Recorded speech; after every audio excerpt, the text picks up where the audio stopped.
Bismillahirrahmanirrahim. Assalamualaikum warahmatullahi wabarakatuh.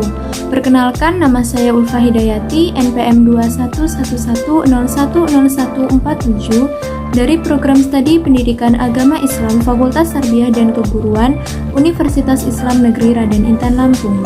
Video ini dibuat untuk memenuhi tugas mata kuliah Qiraatul Quran yang diampu oleh Bapak Dedi Irawan MAG. Dalam video ini saya akan menjelaskan serta mempraktikkan hukum bacaan nun mati dan tanwin. Baik, untuk yang pertama saya akan menjelaskan tentang hukum bacaan idhar. Nah, idhar ini sering juga disebut dengan idhar halki. Idhar yang berarti jelas, halki yang berarti tenggorokan. Jadi idhar halki yaitu apabila ada nun sukun atau tanwin yang bertemu dengan huruf idhar.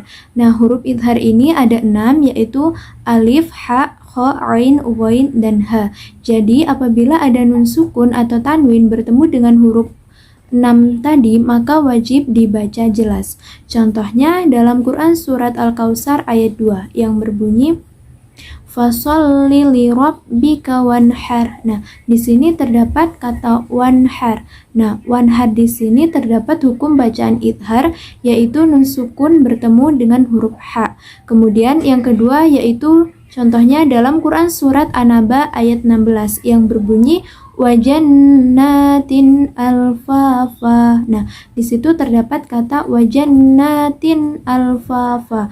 Nah, ada hukum bacaan idhar yaitu tanwin kasroh atau kasroh tain yang bertemu dengan huruf alif.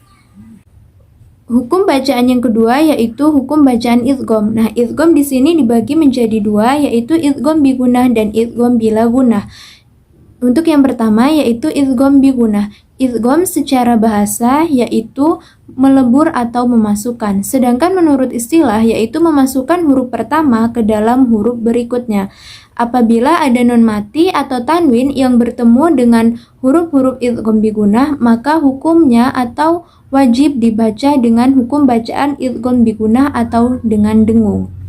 Jadi huruf idgham bi gunnah ini dibagi menjadi 4 atau ada 4, yaitu ya, nun, mim, dan wawu. Contoh bacaannya yaitu terdapat dalam Quran surat Az-Zalzalah ayat 7 yang berbunyi faman ya'mal mithqala dzarratin khairan yarah. Nah, di sini terdapat kata faman ya'mal. Nah, faman ya'mal di situ ada nun mati bertemu dengan huruf ya, maka wajib dibaca idgham bi gunnah.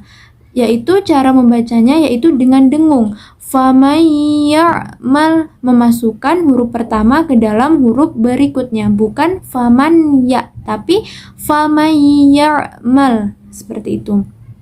Kemudian yang kedua yaitu terdapat dalam Quran surat An-Naba ayat 25 yang berbunyi illa hamimau wa ghassaqo.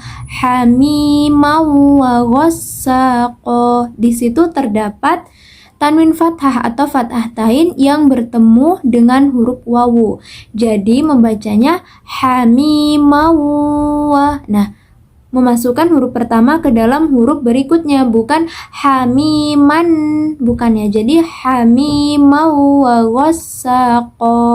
Kemudian ada pengecualian hukum bacaan idgham. Dalam Al-Quran, pengecualian hukum bacaan idgham ini ada 4, yaitu dunya, bunya, qinwanun, dan sinwanun. Mengapa tidak bisa atau tidak boleh dibaca idgham? Nah, karena qinwanun, sinwanun, bunya, dan dunya itu terjadi dalam satu kalimat, maka harus dibaca jelas qinwanun, sinwanun, dunya, dan bunya, bukan qiwanun, bukan, tapi qinwanun.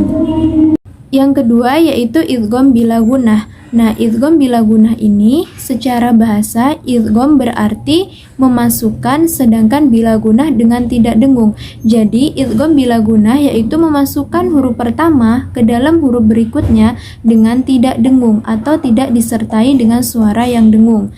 Kemudian huruf idgham bila gunnah ini ada 2, yaitu lam dan ro. Yaitu apabila ada nun mati atau tanwin yang bertemu dengan huruf lam dan ro, maka wajib dibaca idgham bila gunnah, yaitu dibaca dengan tidak dengung.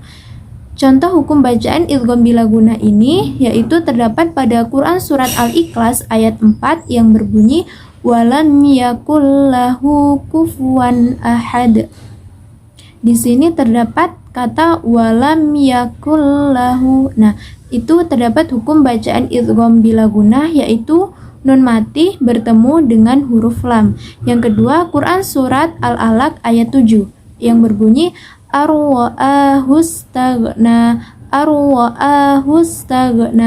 Di situ terdapat hukum bacaan idgham bila gunnah juga, yaitu nun sukun bertemu dengan huruf ro. Yang keempat yaitu hukum bacaan iklab. Iklab secara bahasa artinya merubah, sedangkan menurut istilah yaitu pengucapan nun mati atau tanwin apabila bertemu dengan huruf ba, maka suaranya berubah menjadi mim. Huruf iklab ini hanya ada satu, yaitu huruf ba. Untuk contoh hukum bacaan iklab terdapat dalam Quran surat Al-Humazah ayat 4 yang berbunyi kalla layumbadanna fil khutamah. Layumbadanna. Nah, di situ terdapat nun sukun bertemu dengan huruf ba. Maka nun sukun itu suaranya diganti menjadi huruf mim. Kalla layumbadanna fil khutamah. Untuk contoh yang kedua yaitu terdapat dalam Quran surat Al-Alaq ayat 15 yang berbunyi kalla la illam yantahi lanasfa'am bin nasiyah. Lanasfa'am. Nah, di situ terdapat tanwin fathah atau fathah tain yang bertemu dengan huruf ba, maka wajib dibaca atau suaranya diubah menjadi huruf mim. Kalla la illam yantahi lanasfa'am bin nasiyah. Hukum bacaan yang terakhir atau yang kelima yaitu ikfa. Ikfa secara bahasa artinya samar-samar atau menutupi. Sedangkan menurut istilah yaitu pengucapan non mati atau tanwin apabila bertemu dengan huruf ikfa maka dibaca dengan suara antara idhar dan idgham dan disertai dengan gunnah. Huruf ikfa ada 15 yaitu ta, sa, jim, dal, za, zai, sin, shin, sod, do, to, dho, fa, qaf, dan kaf. Contohnya terdapat dalam Al-Quran surat Al-Balad ayat 4 yang berbunyi laqad khalaqnal insana fi kabad. Di sini terdapat kata insana. Nah, itu terdapat hukum bacaan ikfa yaitu nun sukun bertemu dengan huruf sin. Contoh yang kedua yaitu terdapat dalam Quran surat Al-Balad ayat 15 yang berbunyi yatimang dza maqrabah. Yatimang dza maqrabah. Nah, di sini terdapat tanwin fathah atau fathah tain yang bertemu dengan salah satu huruf ikfa yaitu huruf dzal. Yatimang dza maqrabah.